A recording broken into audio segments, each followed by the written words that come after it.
finally, after some absolutely horrific times of trying to rebuild everything and get working, I was with the girls on my own, and I decided that I'd go and have a conversation with John.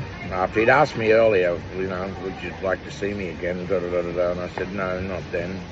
And now I know why too, because I did say, okay, well, let's catch up. And we went to a Chinese restaurant in Robina. And John sat down and just said, this is the first time I'd seen him since all of this. And he just said, don't talk about money. I didn't even know where that came from.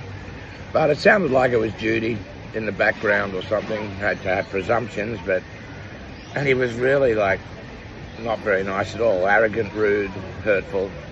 And he proceeded to sit down and tell me that my reputation was ruined. He said, your reputation's fucked. You know, you'll have to take years and years to rebuild it. And I thought to myself, my reputation was brilliant until I got involved with him.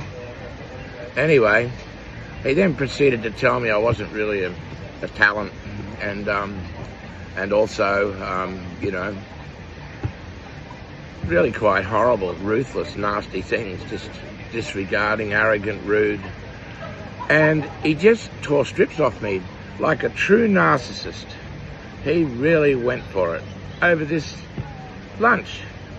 And at the end of the lunch, I had 20 bucks in my pocket, and I put it in for the tip with this lovely Chinese lady at the restaurant, little restaurant there at Robina.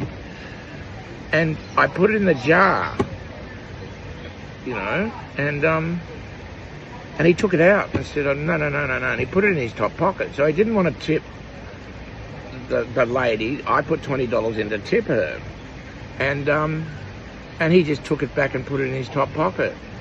And I thought, what sort of person are you? Anyway, I went away from that lunch, and I went around the corner, and he told me I was a worthless this, that, like true narcissistic, which I didn't understand narcissism, the study of personality disorders before this, and quite frankly, this is what really brought a lot of things to life. And then I started really studying it with my psychologist and the people that were healing me from the abuse and the bullying, and me and my girls, Tammy, Amy and Emily Hembro, because it affected them. One night we had a roast beef thrown in a window, smashed a window. We believe that was Jeremy Dunn, who was working for John. There would have been no one else who knew where we were living, and this was right in the middle of the turmoil. They were trying to shut me down. Anyway, and they knew I was super vulnerable. You know, like the things he said, you'll have to fuck off to Sydney, you know, you got no money. You know, you can't fight me in the courts. It'll cost you $500,000 fucking dollars, and you know, and you've got nothing, so you're fucked. What an attitude! This is a guy who's just stolen all our work, misled 20, 30 people, and I realised later on, particularly recently, because he was on the front page of the newspaper, and of course he pops up there as uncle to Tammy Hembro. Now, Tammy hasn't even talked to him. And here we are, the Hembro name. Mum and Dad would just be horrified. Horrified of what John and Judy did, horrified of their behaviour, horrified with everything. And spiritually, I believe right now they want me to hold them accountable so that John may be able to heal from the absolute disgusting, horrible ways. Anyway, this is all part of the issues that are on board. Another one was when they didn't pay me, and Tammy had to go to hospital. And I got her into the hospital at 1 o'clock in the morning. She had a big infection behind her eye. And I'm Mr. Mum at the time, of course, and I'm working and I'm doing all this other stuff. And he owed me $180,000. It's in the contracts, in the paperwork, and he didn't pay me, you know, to start with. And I'd been struggling before that, and I'd finally done the deal, and he just didn't pay me. So I wanted to keep Tammy and John Flynn for one night, but it was going to cost $1,000, so I had to move her at 2 o'clock in the morning. They said if I don't have her in there, she might lose her sight of this eye. So I've got Tammy and John Flynn, and at 1 o'clock in the morning, I spoke to John. I said, John, you haven't paid me yet, and I'd just like to I just want I need $1,000 just so I can keep her in the hospital overnight and I'll monitor her and I don't have to move her from John Flynn. And he hadn't paid me, and I asked him, and it was quite a family sort of thing. And again, he said no. You have to fucking take her somewhere else. He said no. He just didn't do it, didn't offer it, wouldn't do it. And so I just went up there at 2 o'clock in the morning and put Tammy over my shoulders, and everyone at John Flynn was disgusted because they witnessed what he'd said and what he didn't do.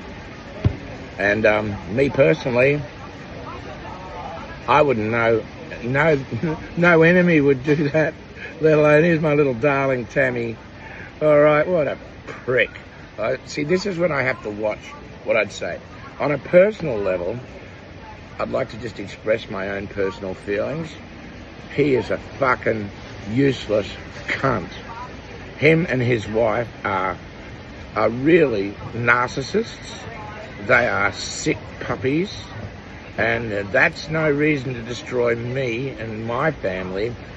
As far as the Hembro name is concerned, and Judy wears that name, Craig wears that name, Nigel wears that name, and Dale wears that name, Hembro, which comes from my father. It's an absolute disgrace. Mum and Dad have been turning in their graves. I just get this spiritual. So Mum and Dad were lovely, the most beautiful people. They had dreams and things for me, which John just totally annihilated. It must have been jealousies and a lot of psychological stuff. It really rocked me for quite some time until I did some study with the doctors, and they tended to think that he was suffering from massive narcissism, which is the only reason I could even understand why he would be so ruthless, cruel, horrible, not only to me, my girls, and their career. You know, here's a guy, and it was about money. It's ridiculous. He was, you know, take $20 and tip someone. He's worth $300 million at that time. Him and Judy, privately. You see, they're not on social media. They don't want to be, because I'm sure there's a lot of things that have gone on. And right now, they tend to be hiding. And after the last little episode that ended up on the front page of the bulletin with the Hembro name being tarnished by him, that's another reason why I'm falling and pushing through to Christian Conciliation again, because it has to stop. I have no problem with any of it. I'm just taking care of business.